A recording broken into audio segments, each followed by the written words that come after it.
Peace and blessings, everybody. It's day 4 of our devotional series, Faith Over Everything. And today's devotional is called Faith and Facts. Oftentimes, we can be a bit hesitant, thinking we have to have everything figured out before we can bring it to God. We want the facts to line up and stack up so we feel good about approaching God. But God can multiply what you have.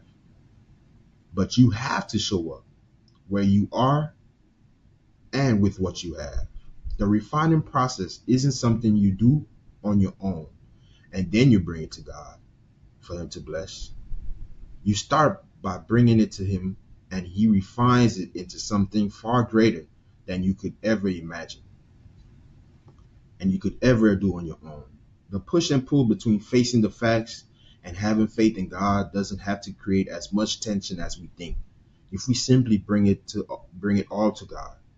We can consider the facts and make our plans, but as Proverbs 16:9 says, the Lord establishes our steps. We can map out our game plan, but it's God who solidifies what ends up happening. That doesn't mean He comes in and takes over. It means He steps in and fills in the gaps. We see this with David as he defeated Goliath and at the wedding in Cana, where Jesus turned water into wine.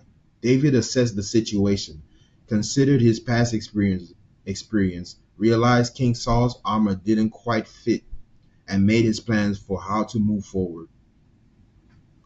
With his slingshot and 5 smooth stones he picked up, he believed that God would do what only He could do to take it to the next level, and He did. At the wedding in Cana, plans were made, but the wine ran out.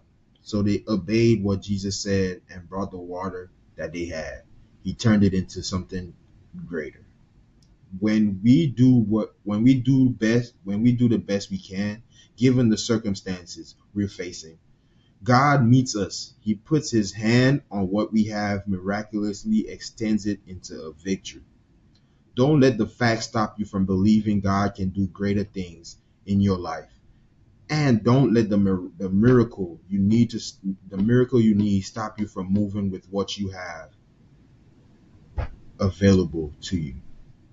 What can you do today to stand on the faithfulness of God?